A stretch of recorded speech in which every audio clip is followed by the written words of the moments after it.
अपनी जिम्मेदारी से हटने वाला सरकार थोड़ी होता है, जिम्मेदारी निभाना चाहिए। आज क्या हो रहा है? Socialization of the losses, privatization of the profits.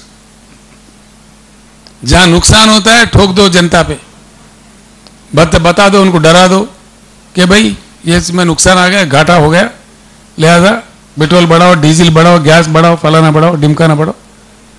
जिसमें प्रॉफिट होता है वो प्राइवेटाइज कर दो।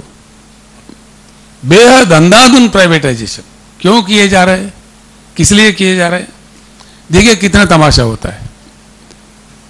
बिजली के जो मामला है, हम हमारे देश में इतना जबरदस्त बिजली दे सकते हैं, इसके लिए भी कोई हमारे को अमेरिका की मदद नहीं है, नहीं चाहिए, ना ही वर्ल्ड बैंक का, ना कोई इंटरनेशनल ट्रीटी है, किसी अन्य देश से हमारे कोई जरूरत ही नहीं है।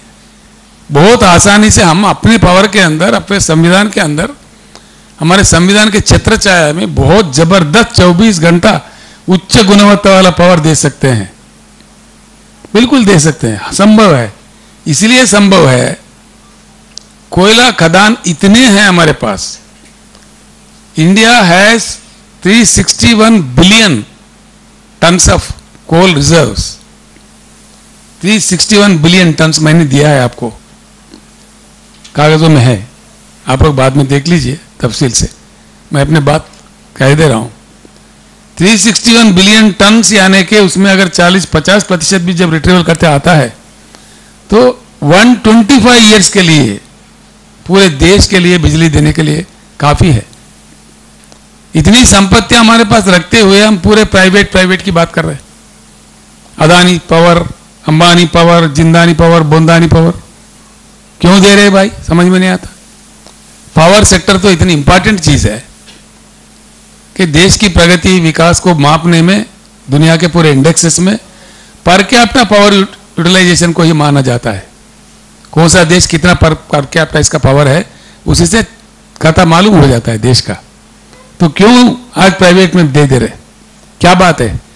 लाखों हमारे कर्मचारी है, बहुत अनुभवी लोग हैं, क्यों देना पड़ रहा है, क्या बात है? पब्लिक सेक्टर में रहना चाहिए।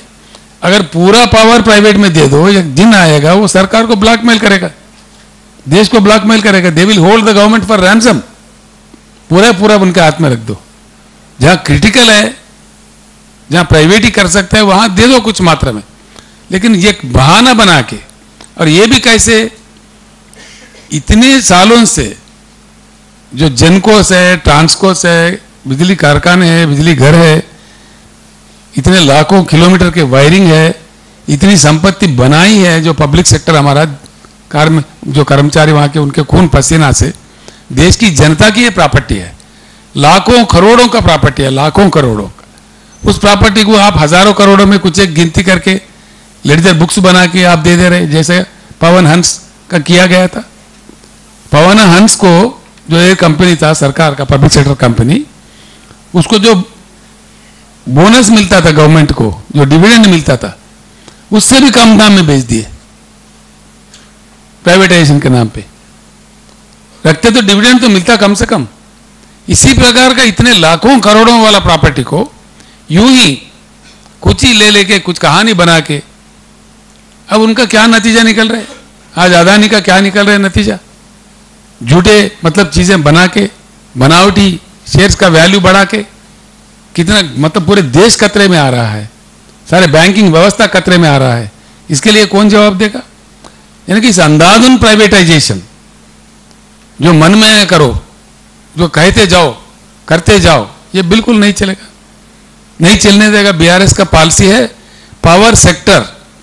मैं सीधे कह रहा हूं प्रधानमंत्री जी, आपके हाथ में पावर है, आज आप कर सकते हो, लेकिन 24 के बाद तो हम ही को आना है। हम बिल्कुल पावर सेक्टर को आप प्राइवेट करते हो तभी वापस ले लेंगे। इसका मैं एक उदाहरण देता हूं आपको, ये कोई बड़ी बात नहीं है। कुछ लोगों के बात ये समझ में नहीं आएगा कि ये कैसे संभव होगा। एयर इंडिया का कहानी समझिए। एयर इंडिया पहले टाटास के पास ही था, प्राइवेट ही था, जो इंडियन एयरलाइंस था। 1953 में उसका राष्ट्रीयकरण हुआ, सरकार के पास आ गया।